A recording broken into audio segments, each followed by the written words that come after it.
আমি ভিক্ষা করে ফিরিতেছিলাম গ্রামের পথে পথে। তুমি তখন চলেছিলে তোমার স্বর্ণরথে। অপূর্ব এক স্বপ্ন সম লাগতেছিল চক্ষে মম। কি বিচিত্র শোভা তোমার, কি বিচিত্র সাজ। আমি মনে ভাবতেছিলাম, এ কোন মহারাজ। আজি শুভক্ষণে রাত পোহালো। ভেবেছিলেম তবে আজ আমারে দাঁড়ে দাঁড়ে ফিরতে নাহি হবে। বাহির হতে নাহি হতে কাহার দেখা পেলেম পথে। চলিতে রথ ধনধান্য ছড়াবে দুই ধারে। মুঠা মুঠা কুড়িয়ে নেব, নেব ভারে ভারে।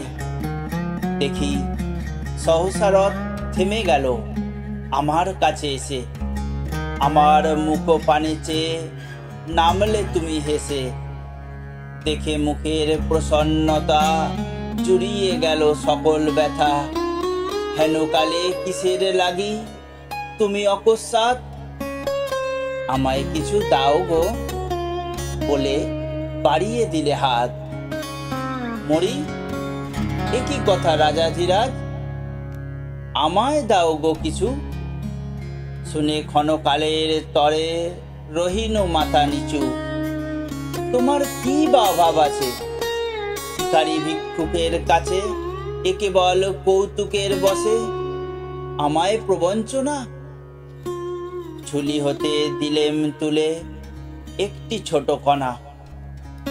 যবে পাত্রখানি ঘরে এনে উজাড় করি, এ কি ভিক্ষা মাঝে একটি ছোট সোনার কণা দেখি। দিলেম যা রাজ ভিখারি রে স্বর্ণ হয়ে এলো ফিরে।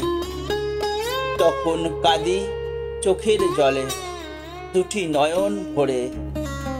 তোমায় কেন দিইনি আমার সকল শূন্য করে।